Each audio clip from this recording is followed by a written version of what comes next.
Welcome to the Codeplay Culture podcast, where we discuss tech, gaming, health, and the world around us.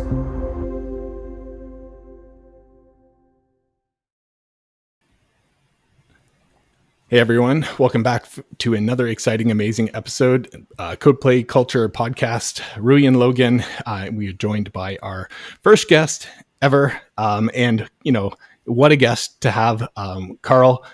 Nice to have you on the show. Thanks for having me, guys. Appreciate it. Hi, Carl. And Hey.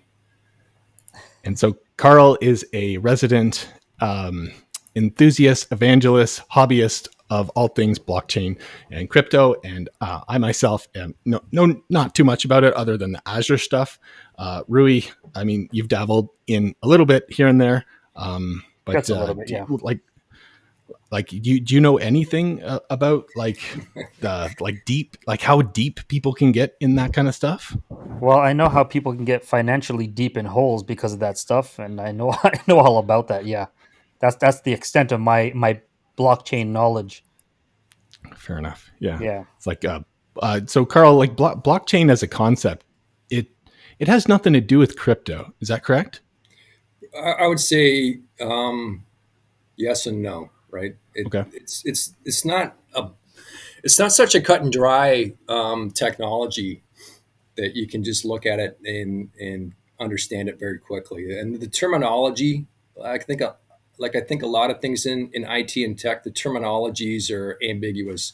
Like, I'll give you an example. Like cloud can mean a lot of different things, and virtualization is probably even more of a call it an abused term, where everything's virtualized, right? Right. Yeah. And so, what does that mean? What does it mean to have a virtual network or virtual servers?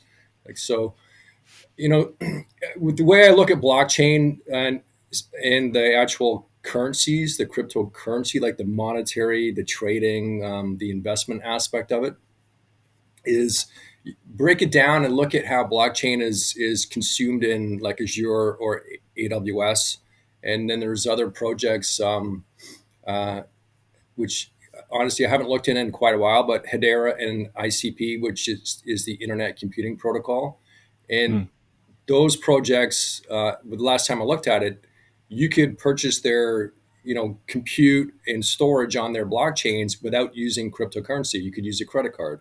And just like in Azure or AWS, you can purchase blockchain services using a credit card, or if you're buying through a reseller, then you do it on net 30 terms. So the cryptocurrency it's still in play. So the companies that are allowing you to purchase with a credit card, they're using the crypto tokens in the back end, right? And then that gets in that space. So what is a cryptocurrency and what's a crypto token? Well, they're all called cryptocurrencies because, as an example, Hedera or ICP have cryptocurrencies, but that currency is not used. Their currency is not used as a currency; it's used as a token. So this is where like the terminology starts to confuse a lot of people when they're still new to blockchain and crypto. And unfortunately, I think it's just the nature of any new tech. When people might read a few articles or listen to a few podcasts of people talking about it, and if people are talking about cryptocurrency, there's the assumption that that's all it is. It's cryptocurrency. And then when you try and educate those people that, like, some of them are used as tokens, very similar to the way air miles rewards are a token, right? And air miles rewards are not currencies.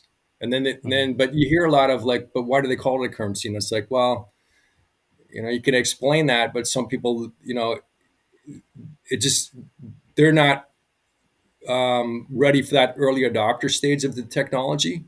So when people are looking at, the ease of use of using dApps and wallets and, MetaMask type wallets that are browser extensions or Ledger hardware wallets, that ease of use is very, very low. It takes a lot of time and effort to figure out what you're doing and how it all works. And, you got to watch a pile of YouTube videos and maybe talk to some friends, read some articles. So there's a lot of time invested in, with I think most people that are in crypto. And if it's not them putting the time in, they have access to someone else that did put the time in. So Right. if I'm sitting with a friend, which I've done, and I've shown him how it all works, whether it's a hardware wallet or a centralized exchange, and the difference between crypto and tokens, and he's going to forget it in 2 or 3 days or a week, right? Mhm. But I'm always there. He can just call me up as someone to help guide him along. People that don't have that, they don't have the time, then I think it's not for them, as whether it's an investor or an enthusiast. Mhm. As a developer, because you guys are developers, um, I think it's like any new tech, right? How much time do you have to put into it? What's the use case for you? What's the demand for you? If you've got customers, or your employer doesn't want or need blockchain, you're super busy working whatever hours you're working, just trying to figure out how to keep on top of the existing code and libraries that you're working with. Then until something uh, you know comes out of the blue, or that demand for blockchain is presented to you or uncovered as an absolute requirement, then it's an R&D project at that point. But my interest in blockchain is that the companies that are adopting blockchain today, or that are basically blockchain first companies, that are maybe like the Cardanos or the Hederas, Polkadots, even Ethereum. Whether you call them a company or an organization or foundation, depends on how they're structured. But those companies and organizations, foundations, the DAOs, I mean, again, a lot of acronyms. Those guys that are going 100% blockchain first, they're gonna beat competition, most for the most part, that are late to the game. Now that's not Mhm. always the case, right? There's a lot of companies like Apple or Microsoft that were late to the game for. I mean, Apple wasn't the first company to make phones or iPods, MP3 Right. players, and Microsoft were late to the game on virtualization, but they found a way to wedge themselves in there, and now they're doing their cloud. So, I mean, So I'm going to so how stop does there, the because once I get going, I start getting really passionate about it. And but yeah, I hope that That's gives you a good. bit of a backgrounder. Yeah. Yeah. Yeah, for sure. That's great. Yeah, so I want to ask you something. How does blockchain like ensure our privacy? Because I know like it deals with a lot of, currency, and everything's kind of captured in a ledger. And it's obviously not with cash. You can do whatever you want, because I look at crypto like it's a currency. I don't look at it from a token or usage perspective, because I have money invested in it. But how can it like ensure our privacy, or can it even?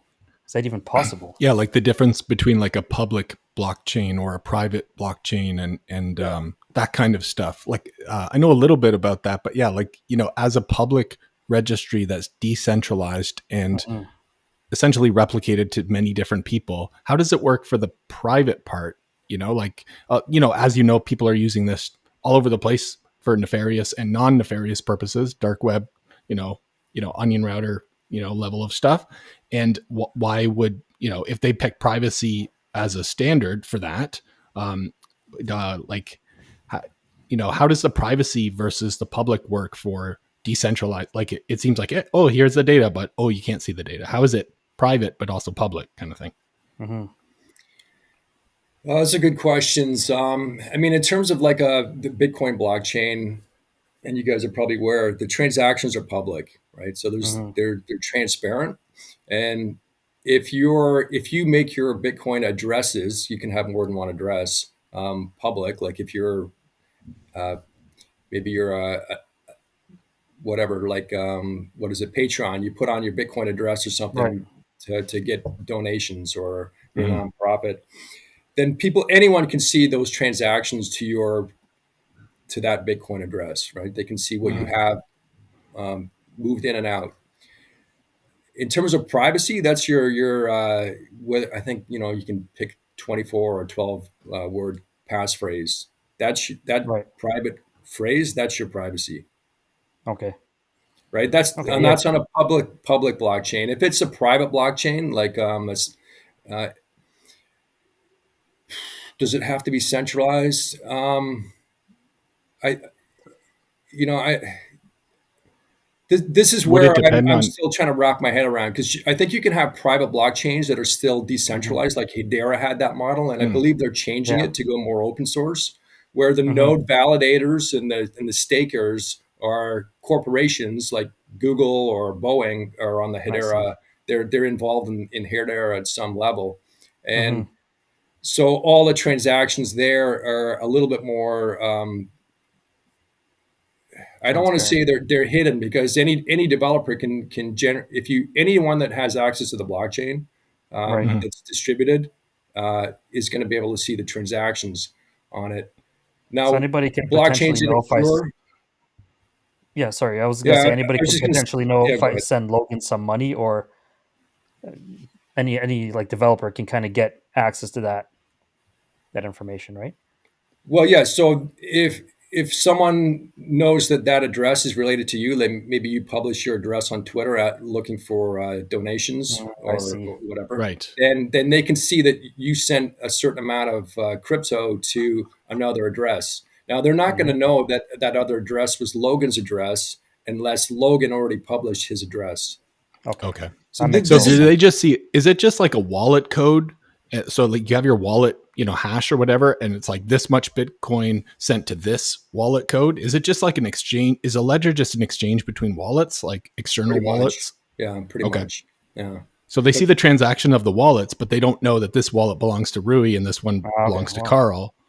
right, right, so part of that and privacy is in your hands. yeah, and yeah, don't publish your addresses. And a lot of Mhm. blockchains, when there's transactions, they suggest using a new address for each new transaction. I see.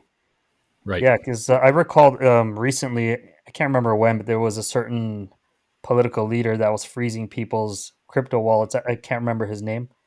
But yeah, that happened somewhere in some country. I can't remember the country, but it was something something Like like it's vague that. enough that like you can't say any more, and then there's a knock at your door and your camera goes off. It's like, sorry, we Exactly. lost Rui for some reason. Like he's Well, already said too much. so if anyone, nefarious or not, knows your Bitcoin address, they can't seize your Bitcoin, Hmm. Hmm. right? Is it They stored can. locally? No, it's stored on the blockchain. The only thing that would be Okay. stored locally, if you if you chose to store it locally, would be your passphrase, which Okay. is your passphrase is basically your private key, right? With blockchain encryption, there's public keys and private keys. Mhm. So, and I may be butchering this a little bit, but your address, your Bitcoin address, look at that as being the public key, right? And with encryption, you need a private key to be able to allow transactions from that address so that you can send money. You can receive money without using your public key, or Yeah. sorry, your private key, but to actually go in there and send any crypto out, any Bitcoin out, you need to unlock that with your private key, right? So Mhm. your private key, if you have a hardware wallet like a Ledger or a Trezor, your private key is stored on that hardware wallet, which it looks like a little USB key. Yeah. In some cases, it's a large USB looking key with a little LED screen on it. It's not a USB Like a key. That's YubiKey? yeah, but yeah, except it's running an OS on there, Mm. so Mhm. it's not just flash storage. It's got an operating system on there. Your private key is stored on the hardware wallet. If you're using a wallet like in a browser extension wallet, like with Cardano, they have the URI wallet. Like every blockchain, most of them have their own wallet. Um, then your key is stored encrypted in that wallet on Mhm. in your browser extension, stored locally on your machine, and it's encrypted. Mm. So yeah, this is where it starts to get like there's a lot of moving pieces in terms of how privacy data, passphrases, addresses are all kind of like moved around. And then for anyone that is still new to blockchain and crypto, then they need to understand the difference between centralized exchanges where you don't have your private key, you just have a password to get into the exchange Right. so that you can see the transactions you've done, you can see how much you have in your account for each cryptocurrency, but you don't own the private key. The crypto exchange does, and that's the problem with, like FTX and Mt. Gox. When people, they all the crypto that was lost or stolen, whatever you want to call it, um, that crypto was, if it was actually purchased on the blockchain, or transacted on the blockchain, then the crypto stays on the blockchain, but FTX owns the key, so they have Hmm. access to the crypto. I mean, there's other levels of you know shenanigans that went on where they'd actually didn't even, you gave them whatever, $100 to buy Bitcoin, and they never actually bought Bitcoin. They just took your cash and made it look like you bought Bitcoin and used your cash Nice. for something else. So there's, that's Right. centralized exchanges, and that's the same issues that are going on, not the same but similar kind of problems that you're seeing with like these, Silicon Valley Bank, or these, Right. um, where Yeah. you think the bank is they call it solvent, where they have enough money to do what they're supposed to be able to honor, and it Hmm. turns out they don't, and then the fear in the bank runs. So yeah, Yeah. but I was Yeah. going to say with That's pretty Azure, crazy. and AWS, the I don't know, but um, I think it's all, those are all private blockchains. So if I knew your address, I still couldn't see it. I would have to have your actual Azure credentials to log in to Right. see the transactions on that. But Hmm. to go back to your other question, so like if it's a blockchain like Ethereum, there's actually data and smart contracts on there. Can I see Hmm. that data? And I don't think you can, but I'm not 100% sure, because it depends on how that data is stored, right? Is that data stored in such a way that you can only see it if you have the private key? Or is that data stored like on, there's a crypto called Filecoin, which people can use Hmm. for web hosting. So you don't have to use like a GoDaddy. You can store your web, Right. your HTML and JavaScript right on the Filecoin. That Hmm. that would have to be publicly available so anyone Right. can Right. download your website. So does it depend on the implementation, or it almost seems like, in your opinion, would it be like accurate to say that it's very fragmented, depending on the technology, the coin, the implementers, and the parties using it, and whether they adopt to certain practices or not? Or would you say the complete opposite of like, no, it's pretty much standard, everyone's complying with X, Y, and Z? Or are you finding, and secondly, like, are you finding that a lot of people are reaching out to resident expert, enthusiast evangelists like yourself, and saying, hey, I'll pay you by the hour, I just don't understand this stuff and I really need someone to guide me through that? So like, what, like, because it seems, is it fragmented or is it kind of easy? Because So what I'm hearing, I think it's fragmented, right? yeah, so it's definitely fragmented, and these are problems that certain companies are again, company project are working on. Um, Look at it. Metaphors or analogies are usually pretty good. Back in the old day, if you had a VM running on VMware, you couldn't simply bring that VM into another virtualization platform. And then they had converters to convert, a VMDK to whatever the Hyper-V format is. Hmm. Um, I mean, what's, AHV or Hyper V. another good example might be, you can't compile you know uh, Pascal with a C compiler, Hmm. right? There's that level of compatibility. You can't Hmm. uh, that level of compatibility with blockchains. It has to be just like you can't run a, well, you can, but not easily. You can't run a Mac app on a Windows desktop. Right. Right. So these are problems with cross chain interoperability that Cardano is working on, Polkadot's working on, and there's a few others, so that you can have this ability to move resources, which are essentially either tokens or smart contracts, between blockchains, or at least Hmm. access them from one chain to another. So if you're writing a DApp, right? DApp stands for distributed application, which is just an app running on the blockchain. Uh, Again, when I say the blockchain, a lot of people think there is only one blockchain, just like there's only Hmm. one There's only one internet. I Yeah. think there's a lot of people out there that think there's only one email, right? Like they don't understand Mm. that there's email servers for centralized email.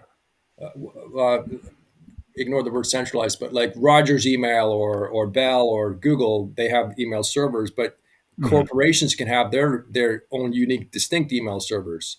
So you guys and me, understanding networking and how data centers work, because I think you know everyone's coming at blockchain and crypto from a different viewpoint, and Right. and my understanding of already of virtualization data centers, storage networks, um, it's allowed me to look at blockchain. Once I understood blockchain, it woke me up to like, wow, there's something really interesting going on here. Mm. I Carl, I have a very spicy question for you. Are you I a like Fire away. spice. proponent of are you a proponent of government regulation in crypto? Be I careful think now. I think it's like a rubber band. It's like, It's like a rubber band, and I think it was the Dalai Lama that used the rubber band analogy that if a rubber band is too loose or too tight, Hmm. it doesn't do its job, right? Right. So, Right. I um, see. The middle ground. yeah, there's got to be a middle ground, right? Yeah, I agree. Yeah, I think kind of going back to the usability issues, these are being worked out. The blockchain, the developers working on these blockchain projects, I think they're Hmm. realizing that in order to get the average person that uses the internet or email to use blockchain and crypto, they've got to make it significantly easier to use. Right. mm, And I've told friends that, man, like, don't mind me. I talk like I'm trying to, like I'm a Bitcoin or a crypto sales guy sometimes when I get going. And I've toned it down a Mhm. lot because, um, you know, I realized that, look, when I get caught up in it, in the discussion, it's easy to just go off on tangents. And when I'm talking to people that don't understand technology, and I take it for granted that I'm explaining it in a way that's not full of acronyms because I'll break it down, but I talk fast and I'm Mhm. just going on all these like mm, just boom, boom, boom, boom, boom when I get going. And what I realize is that it's like the average person doesn't know what they're buying for their investments, right? They're trusting Right. an advisor to give them a basket of funds, usually in mutual funds, maybe ETFs, and there's that level of trust with their financial advisor. Hmm. And I look at blockchain, well, Bitcoin. Like Tesla owns Bitcoin on their balance sheet. Square does. There's a few others. mm, There may be like two to five companies in the Fortune 500 that own blockchain on their balance sheets. So most Hmm. people that have some kind of S&P 500 or retirement plan that has exposure to the U.S. S&P 500, they already own Bitcoin by proxy, Right. mm. and they just don't know it. And Right. if you believe Michael Saylor, who is the CEO of MicroStrategy, if you buy into what his philosophy and thesis is with Bitcoin, that more and more companies are going to keep putting Bitcoin on their balance sheet, and Hmm. does the average person need to own Bitcoin? I don't think so. I don't think it hurts either. Like I might be messing his name up, but Chamath Happy Patelia, Yeah, yeah. From the All In the besties podcast, and podcast. Yeah, I yeah. forget his. That's like the not top five or number one for a while. Like, yeah, I listen to that nonstop. Like, he's a ex Facebook, I guess, just tech billionaire. But they're all like, I'd say, I think almost all of them, except the one host guy is, they're like stinking rich entrepreneurs that are super smart. But yeah, Chamath Papalatia, or I can't pronounce his last name, but yeah. Yeah, so I mean, not just him, but I think Kevin O'Leary and a bunch of other guys they suggest people hold between 1% and 5% of their savings in Bitcoin as a Hmm. hedge, just in case. Yeah. And that's still risky, right, to a lot of people. And financial advisors are if they're not incented, because you can buy Bitcoin through an ETF in Canada and like as a spot Bitcoin.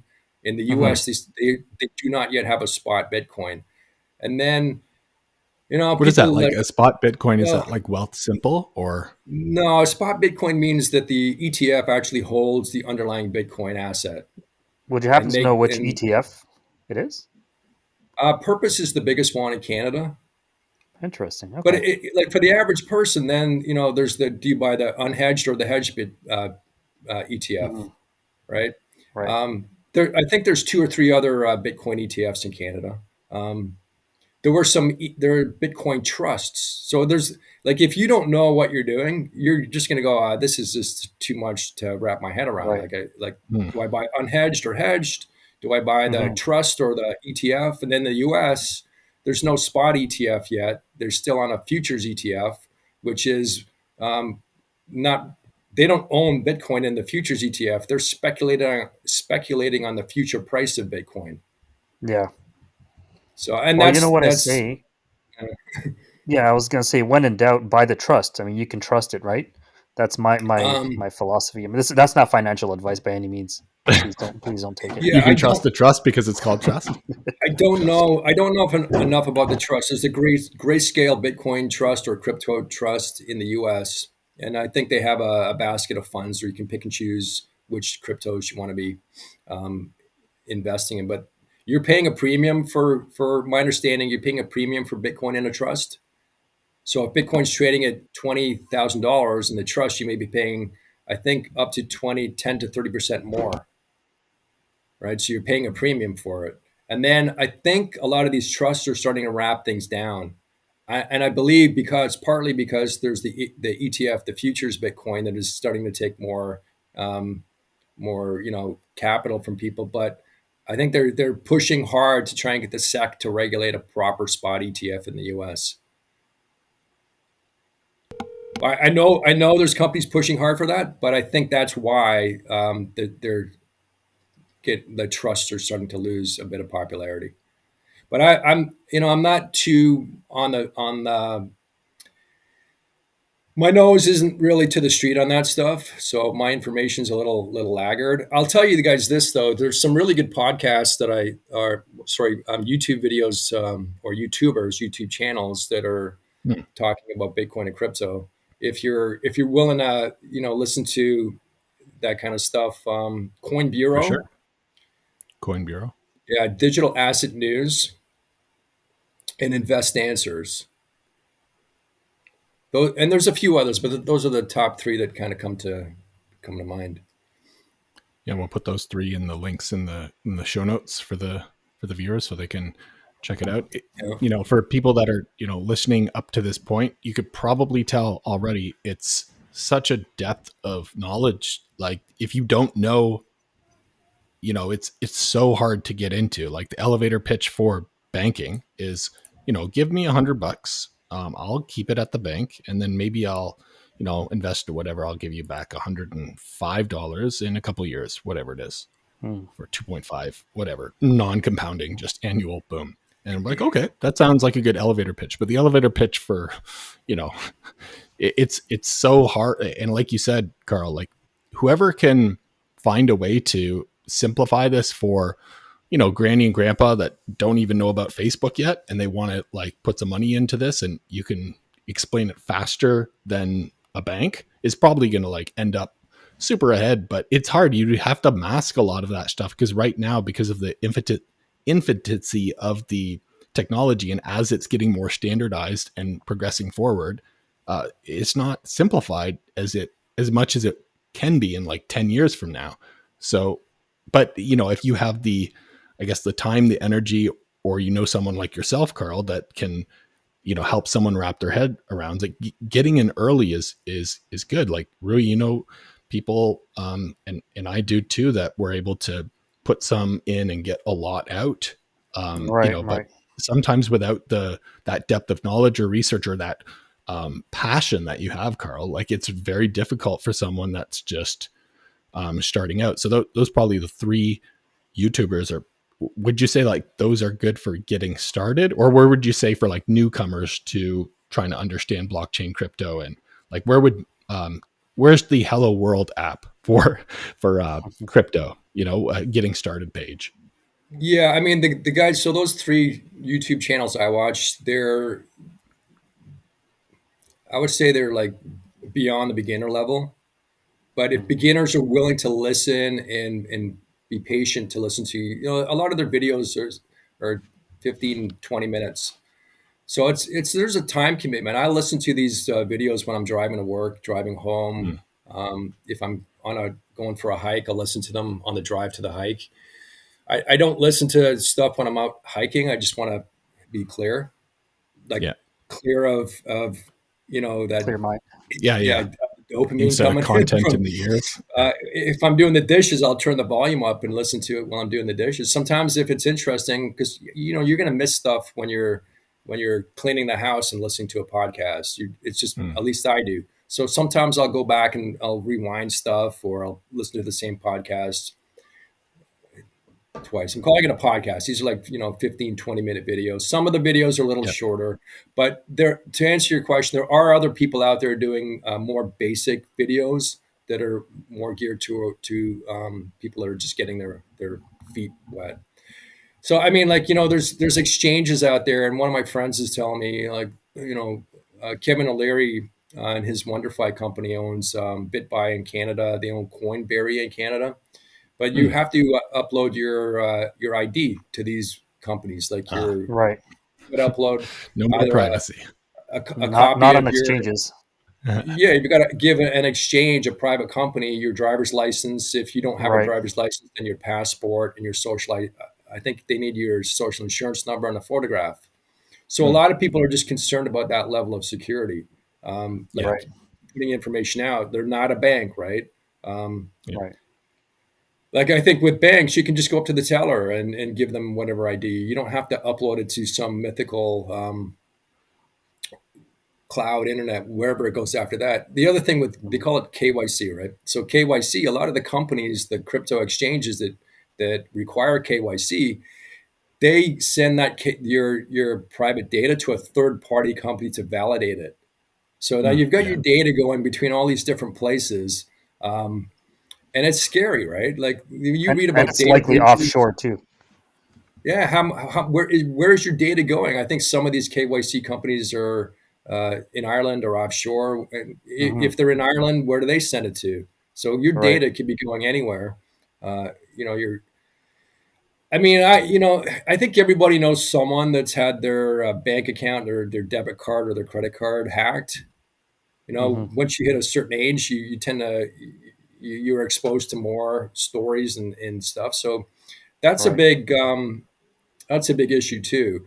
You know, again, the banks, if and when the banks allow people to buy crypto in their retirement plans, like so you can buy crypto directly, not an ETF, or even if Yeah. it's outside of your retirement plan. But when the banks allow people to buy crypto, I say when, I mean like if and when, then Right.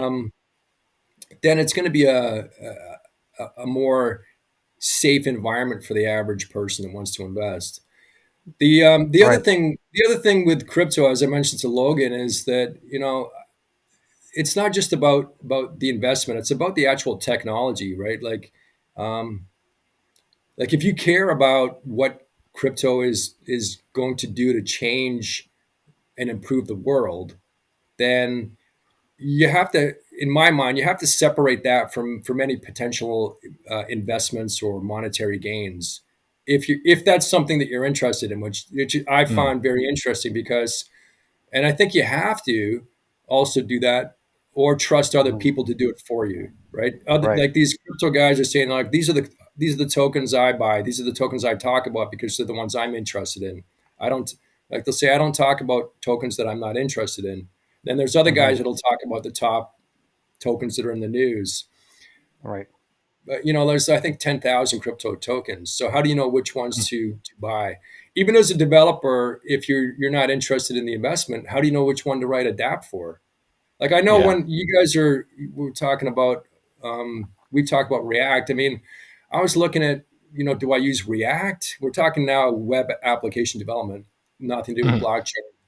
Hmm. So web front ends, do I use React, Angular, Meteor JS? Do I do it in what is it, PHP? Like, what do I do? Like, and Of there's course, all you do this it in time and PHP. effort, and resources. And if you Yeah. don't if you don't have like a network of friends to guide you and let you know their uh, Hmm. success and failure stories about certain Mm. platforms, and all you're doing is reading hacker news and these Yeah. reviews, that's what I went through, and it was like, oh, it was just so much information to digest, and then Mhm. you just kind of just dig in head first, and um, and learn as you go. I think that's a lot of people do, right? Like, you know, Mm. Hmm. if you're investing, put in $50 or $100, going small, so that you have Yeah. skin in the game. Right. And learn it, because a lot of these projects, as you learn, as you learn more about them, whether you're developing or investing, a lot of the great marketing, the great website, the great papers, the user numbers, all of a sudden, like things you find out there's new information, and these are like going down, right? Mhm. Hmm. Um,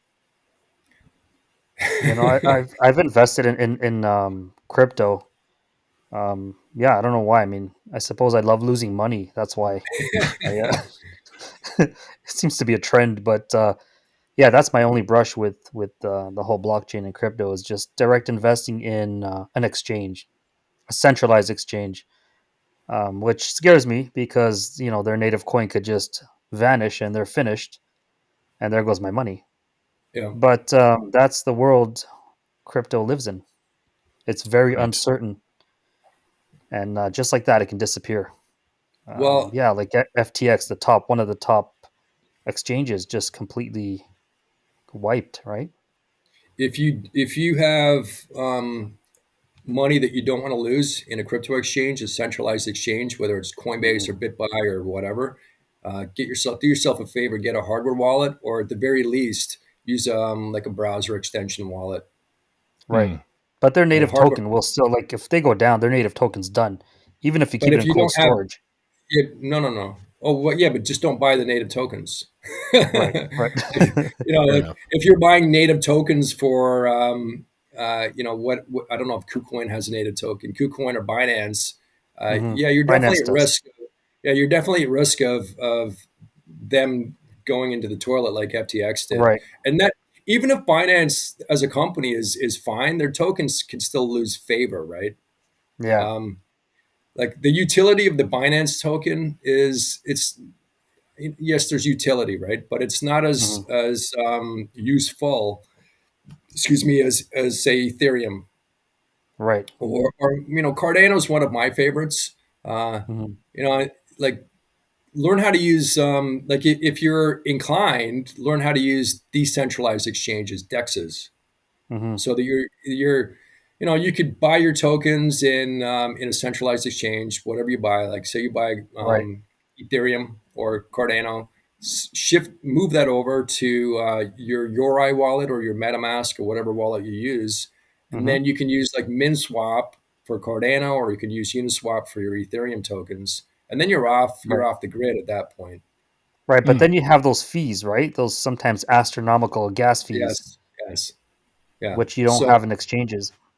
right, right. So Well, I that's shouldn't say. another problem for people that are trading in small amounts and just experimenting, right? Hmm. Because I mean, I don't know what the fees are now with Ethereum. I think the last time I looked was a few months, but like it was like eight. It was I think it was $16 a trade. It doesn't matter if you're trading Ouch. $10 or $100, but you're still 10% on $100. But if you're Hmm. trading $1,000 or $100,000, then those fees are negligible, Right. negligible. Mm. Mm. And Right. if you look at the dollar values that are transacted on some of these exchanges, I mean, there's the big guns, the whales they're pushing 100K, Oh 200K, a yeah. couple of million here and there. So the fees to them don't they don't doesn't even hit their radar. Right. That's one of the But yeah, reasons I love exchanges. The fees are extremely low, and the yeah, more you trade, the absolutely. lower the fees get, right? Yeah. And the fact that you can get in there and snipe something for super low, and then just kind of off it for a little higher than what you paid for it. And now It they have is. bots on a lot of these exchanges, right, that do it for you, which is pretty cool. Yeah, yeah, you're right. And again, it's if you have like $20 of this token, $100 of that token, getting those tokens off the exchange, Hmm. especially if they're Ethereum based tokens, you're losing all. It's almost, you know what, Not worth it. just leave it on there and take some risk. If that exchange goes in the toilet, you're Right. taking risk. That's part of, use multiple exchanges. Don't just use one exchange. Try and diversify your exchanges. There's an article Hmm. today I read. Kevin O'Leary is recommending all of his startup companies that he invests in to put no more than 20% of their cash in any one single bank. Hmm. His Mm. investment philosophy that he announces publicly, maybe he does things differently in private, who Right. knows, but he says don't put any more of 5% of your net worth in one single asset. That makes sense. He's not Right. talking about asset class, I believe. He's just talking about asset, right? Hmm. You could have 20% in real estate, but don't have more than 5%. If again, obviously it depends where you're starting out. If you just have one house, right? Yeah. But if you have enough, um, uh, you know, money, then be smart and diversify. Oh, of course. So Yeah.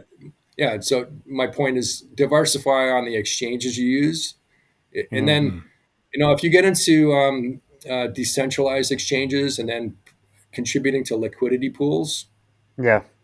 and then staking on a decentralized exchange, that's a whole other head spin. That took me quite a while Yeah. to understand that, and I still don't fully understand it. But I've been dabbling with that to understand it. It's very interesting where that goes. I remember You know, going on the wallet and seeing 800% return. Like, I was thinking to myself, what? This is too good to be true. This is insane. But yeah, yeah, sure enough, yeah. yeah. There's tons of them out there that are short term gains. Like Radio Shack has an exchange, which I don't know if they're shutting it down. I think they're on the verge of another bankruptcy, from what I was reading. But A Radio second. Shack Wait, a had an second bankruptcy? exchange.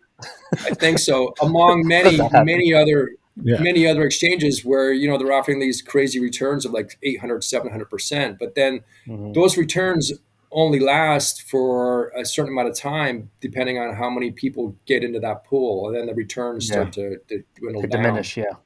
The And look, pyramid if scheme Diminishing returns. returns. if Yeah. if you have crypto locked into a liquidity pool on a decentralized exchange, and that exchange gets hacked or they go Hmm. belly up, then you lose that too. Right. Done. Right. So there's a lot of risks involved. It's Yeah. Yeah, I said there's a certain amount of complexity, and there's just a lot of information to wrap your head around. So it's certainly not for everyone. But what interests me, because I've never thought about it or heard about it, is Logan was talking about being able to use SQL queries on the blockchain, and I'm like, that's a game changer. Hmm. Yeah. The blockchain part of it, which is kind of really fascinating in the private and public parts. And when I was doing my research, apparently Azure SQL Ledger or Azure SQL both have ledger capabilities, whether it's write once, unmodified after, or you can modify, but then it has a centralized private or public history table, which is the ledger, is free. So if you have an Azure SQL, let's say you don't have an Azure SQL ledger, um, you can just now with in SQL or T SQL, you can say create table, this GUID for ID, first name, varchar, whatever. And then you say at the end when you create table, ledger equals on. And then you have to provide a switch that says, hey, do you want this for write once, read only after, or up, what kind of variant of the blockchain ledger table you want. But Hmm. yeah, it's free to everyone. Like I guess what happened was Microsoft they were providing some, I guess, blockchain level of software development kits for various, like they were in it pretty deep and then they got out. And then other companies like Oracle, IBM, and AWS, for example, I guess has like 25% of some kind of a Ethereum node push. I'm not sure too much. Like the AWS is like, they looked at pretty good for SDK level blockchainy stuff. And Azure or Microsoft are just like, you know what, we'll get out of that a bit. We'll pull back and we'll deprecate those blockchain services. But then what we'll do is we'll introduce more of a blockchain level of product that you can just opt into, or it's, you know, free if you have whatever minimum tier of Azure SQL. And then you can have some ledger blockchain tables, and they, you know, read and write just like SQL tables. However, all of that public, private, centralized, decentralized part is kind of software as a service, or PaaS, platform as a service. So you don't have to worry about any of that stuff. What you do have to worry about is things like performance. You know, companies probably don't want to set up Azure SQL Ledger like right away because it is slower, but by design and by consensus, because you Mm-hmm. do want to have security, privacy, and validity over performance. And Azure SQL and SQL 2022, starting, you know, I think 8 months ago, have a stored procedure that can be called to validate the whole blockchain. Because I guess when you insert a row into the ledger, it has some kind of hash, right? But that Mm-hmm. hash was computed and created by the previous. So if you don't validate the entire blockchain, that's the whole chain of it, Right. it's completely invalid. And you could actually, people can say, you know, because that part is potentially public or private, when other people are having a copy of that part of the data, they can actually run, is this transaction valid? And if it's not, they can say, hey, I'm not transacting on that, or whatever it is, whatever. It's up to the application, you know, like you said, Carl, like React, Angular, Vue, Blazor, you know, Mediator, Meteor JS, whatever front end you have to show, hey, we were trying to transact that. However, this particular source or destination has an invalid, all that stuff. So they're trying to like make it more like, all right, you want to store your history here? Because at the end of the day, like blockchain is just a validated history, right? There's no way that they can, if there was a way that the people would alter it or muck with it, there's ways to validate it. Mm-hmm. So that's part of the, I guess when I was looking into it, they were talking about how, you know, a malicious DBA or database administrator could just have access to, you know, tables in a bank and just increase their own, you know, revenue with an update statement, whatever Right. it is. So this kind of technology allows for no one malicious to be able to, regardless of access. Mm-hmm. Um, but yeah, like, do you have like people in your, like when people reach out to you, Carl, for like consulting and whatnot, what would you say they're, you know, people that are looking to get help with? Are they more on the business side, the consumer side, or would you say it's like a mix? And are they looking at software solutions, or are they just looking at investment advice, or um, you know, the platforms and understanding A to Z? Well, people don't reach out to me in my personal life about crypto. My friends are generally, most of them are just not really into tech. Some of them are interested in it. Um, at work, I'm selling IT gear and to smaller mid-sized companies, and we're selling a little bit of everything. But blockchain, there's some people are interested in it, but it's not there yet. I think Mm, I look at, and it's not just me. I look at blockchain um, the way, like, if you look at virtual servers, VMware, and like literally, like within the first 2 years that VMware came out, it was, I don't know, like whatever, like 1 in 100 companies were using it. Right mm. now, like it's almost every company uses VMware unless they're a cloud first company. There are a few that are using Hyper-V, but So I think we're probably, I'm just guessing, and it seems to be kind of like what everyone's saying that knows more than I do. That is, we're looking at like 5 to 10 years out before blockchain becomes, to the extent that, uh, like So the way it's like so Netflix. Everyone's using Netflix, right? Everyone's using right. email. Everyone's using virtual servers. Almost standardized. everyone's using the cloud. Like we're probably a good Mainstream. 5 to 10 years away. Yeah. maybe So it's three. basically going to hit its pinnacle at the same time Chat GPT is going to hit its pinnacle, and it's pretty much the end for everything. Yeah. And Right. that's that. And So it's not a Chat GPT coincidence, man. makes a baby with crypto. And then Oh it's like yeah, a man. Chat GPT and Bitcoin baby that is the AI that just eats us and It's spits out like what do people say? Cordano and stuff. It's Skynet. Yeah, Skynet. Oh, we're not supposed to talk about Oh Skynet, shoot, I remember? forgot. Can you edit that out? Sorry, man. Yeah, I will edit that out. Hopefully I don't forget. Oh yeah, please don't. I won't. So How are clearly, you guys doing for time? How are you guys doing for um, time here? yeah, good. Like we have 50, so like I'm just gonna write down at the 50-minute mark. We'll cut this part out, but generally we can go for another 5 minutes if we want to wrap it up, and we could just Sure. kind of um, maybe just kind of bring it back and then okay, all right. So at 50 and then 40, you guys see a clock at the top? Yeah. Yeah. Okay, so at 50, I'll kick it off again. All right, let's go to the same positions. So I guess Carl, like if someone's looking to get into this space, like this is my blind opinion, and tell me like this is stupid, Logan, or maybe it's a good idea. What I'm hearing, because I'm not like super good like you guys are, like you guys talk the whole time. I'm like, oh man, I'm learning so much. So thank you so much, like all the different terminology and stuff. But what I'm hearing in my if impotency, can't pronounce that, is I should just buy $100 Bitcoin, 100 Cardano, and Ethereum, and maybe do that maybe 3 times in 3 different exchanges. Would that be like a safe bet? Like, as I'm like looking for the 20-second elevator pitch to tell to my grandma Okay, as a hold on. Before Carl gives his way more wise opinion than me, invest stupidly and you'll be stupidly rich. Sorry, Carl, your turn.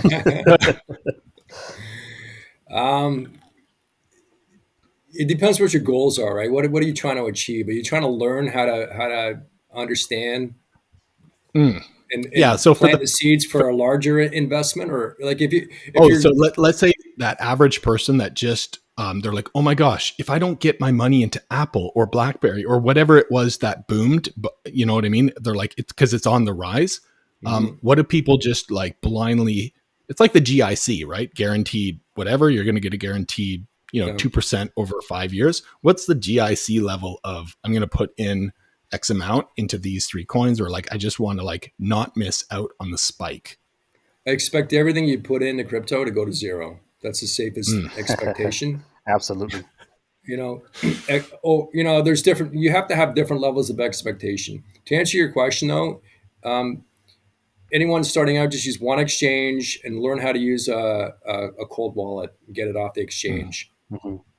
Once you hit that threshold, whether your threshold is, you know, $100, $500, 1,000, 5,000, whatever it is. Once you hit that threshold, learn how to get your crypto off the exchange.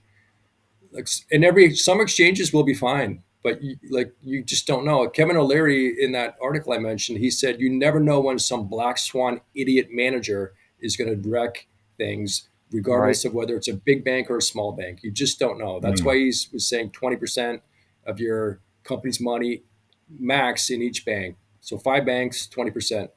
Um, which tokens to pick? If you're just a beginner, just go with Bitcoin. Mm. If you wanna like know which um, e-commerce, like back in the day, it's like do you go with chapters or Amazon, or which one do you pick? Amazon was kind of like the leader, but now there's so Mm. many out there. There's so many crypto projects. It's I think a lot of people are just going with the top 10 or top 20. Mm. And then you have to Yeah. decide, how you want to play that game, because um, like when you're investing in these projects, they change. There's new features. There's like Ethereum went from proof of work to proof of stake, and then the people kind of running the show, whether it's Charles Hoskinson from Cardano or whoever is leading that charge, they're going to come into play in terms of the people behind it, like the leadership of that project, the human leadership. With Bitcoin, there's really the leadership is it's very different, because the way the leadership is focused on just maintaining that open source code base. Hmm. versus adding new features. So that, I again, I don't know if Bitcoin and crypto should be for everybody. I think you have to want it. You have to be willing to put the time and effort into it, or find someone that can guide you, like I've been guiding one of my friends along. Mhm. And I've Hmm. had another friend guide me to a certain extent, but because I had a better understanding of networking and technology, um, I just went in deep. So he's my friend. My one friend that got me back into crypto is, he's looking at it from an investment standpoint. So he still looks at, Ripple and lawsuits and the features that are coming out. But I'm going deeper. I'm looking at it at the network layer, and Mhm. it's been a while. But about last summer, I was writing smart contracts on Cardano and Solana just to understand it and get a feel for Hmm. how, actually very difficult. Um, and that's why I was interested when you mentioned that Microsoft has, you can use SQL. I'm not sure. I want to dig a little bit deeper into this, but um, as you guys are, I'm sure you're aware, writing SQL queries, you got to write a lot of code to make sure you're writing queries that are, they're going to do what you want them to do. That you're not Yeah. losing data, Hmm. or people can delete data inadvertently. And the blockchain is just, it's an extra layer of security and protection on databases Mhm. if you need it. If you don't need it, Yeah. then don't use it. Yeah, with Azure SQL Ledger, some companies are just offloading logging, audit logging to the blockchain so they can ensure that if a transaction happened in the application, let's say it's a baseball application with teams and games and scores, that no one can alter it once it's written. It's just a way of ensuring that data integrity. But yeah, that it's a good solution. Um, for that. But yeah, there's a lot that you can go pretty deep, So, for those that don't know, blockchain, and crypto very tightly coupled, but individual things. And yeah, the other thing, I didn't know if I told you this, Carl, but I'm interested in, I'm writing some, when I say I'm writing it, ChatGPT is writing it because, as we know, it does a majority of our work, everyone's work these days. And if it isn't, then it should be. For anyone that is unaware of ChatGPT, download it and ask it to do whatever you want, so you can be work super smart. But an API integration layer in C# with Stripe, which is like online payments, because I believe Stripe offers pay with Bitcoin.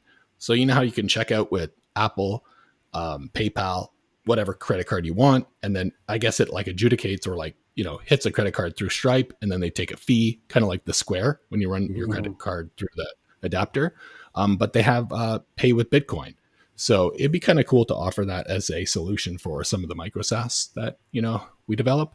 Um, but yeah, and imagine that, like, yeah, I'd like to buy this skateboard. I would like to pay with 0.0000 whatever one Bitcoin.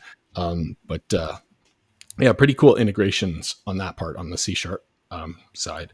And the only thing else I have, Carl, from like an app dev perspective that we didn't get to is, how you talked about the front ends with all the SPA frameworks. Mhm. For people that are just kind of in that, like, where do I start? Yeah, React is huge. Like, if you search Indeed, like, what's the most popular, how many job postings there are for a front end developer? React is like probably number one. Hmm. But I would say that people that are unsure, play and try them out, see which one you like. However, another good tip is if you write everything in HTML, for the most part, you can plug and play that to all 5 of the SPA Right. frameworks. So start with the raw, and then you Mhm. can move it around, because at the end of the day, you don't want to write it twice or lose any code when you port between them. And if you ever have HTML, or actually if you ever have React, you can probably paste that code into ChatGPT and say, convert this React code to Angular code. Hmm. I watched a video right before hopping on this call where Nick Chapsis, who's one of the most awesome, .NET podcasts, he's like pretty. He went from, I'd say 2 years ago, from like 10,000 subscribers on YouTube to now 150. Like, he's just went crazy. But he took a bunch of code from a legacy app in C#, plopped it into Chat GPT, and this released 4 hours ago. And he said, refactor this to be more performant in these ways, and it all compiled, it all worked. Like, we're talking about paying consultants big money to refactor and migrate from one system to another. But yeah, and if you guys are unsure about what to do, take Carl and Rui's advice, and also maybe ask a third party like ChatGPT what you think you can do. But again, don't trust the robot, trust the humans. Right. That thing's not fully baked. But yeah, those are the only tips I got from a app dev side. Anything else we didn't cover today, Carl, that you want to mention before? No, but I mean, there's a lot. These conversations can go on for hours and hours, and Hmm. no, if you guys want to do a follow up, we can do a part two. Yeah, we'd love to have you back, and Yeah. maybe we can go a little bit deeper into a specific part that's like the most, even more passionate. Carl, when you were talking about how you can keep on going and going, and you got to remember to unacronym for all audiences and stuff. And Yeah, well, first off, you did a great job with that today, because you did explain all that like you normally do. And I would say that's a very amazing feature that you have, because when you get passionate and you just start going down those rabbit holes, people love that, and people love to listen to that and learn. So Hmm. that passion is definitely good to anyone getting into it. So yeah, that would be great. Rui, what Yep. about you? What did we cover? Um, Anything else? no, I think everything's been said. I think it was a lot of All right. information. That was great information, Carl. Thank you for being here with us. And yeah, we can do a follow up for sure. We can probably dive into the more technical side of it. It'd be nice to talk about like Solidity and all the smart contracts and how Yeah. they kind of talk to each other, because I have no idea about that stuff. Although I'm a Mm, developer, I haven't delved into Solidity too much and smart contracts. But yeah, it'd be nice to talk about that. yeah, it's a great idea. yeah. Yeah. Well, Chat GPT's. I played with it to do some DSP code in C++ Hmm. for audio plugins, FX plugins, and what would have probably taken me 20 or 30 hours, I did in like just a couple hours. It's incredible. Yeah, it Incredible. is. It's pretty scary. I really feel that there's a bunch of devs out there, or a bunch of people out there, with the skies falling approach to developers' jobs are gone. I just want to make it very clear to everyone out there, because I'm not like a catastrophist like I would say a lot of people are about developer jobs. Even though there's layoffs, I will say, even though WordPress came out with the administration where you go and add your pages and stuff, they still hire WordPress consultants. It's one of the highest demanded jobs That's out right. there, because at the end of the day, if you think the market's fried and stuff, you're biased, because you're a smart developer out there looking at the market. Like, Right. there are people that have no clue about, like, oh, like, what is this at all, and they will hire these people. It's just now, and really, we said this last time, Hmm. instead of like them hiring 3 developers at 100K a year, Yeah. they'll now hire you at maybe, or the aspiring developer at 160K, but then Right. not the 2 other people, because they know you'll work the job of 3 people with the tools of ChatGPT and stuff. You're now Right. just Right. more efficient and effective. People still need you. The job market's going to thrive. Catastrophe is not here. It's just going to make everyone better and more efficient Right. and productive. Yeah. I mean, it may reduce the workforce, but honestly, that's all speculation. We don't know. Yeah. We don't know. Yeah. So don't worry, Okay. everyone. All right, Carl, thank you so much. Appreciate it. Rui, thank you. You're welcome. Thank you, guys.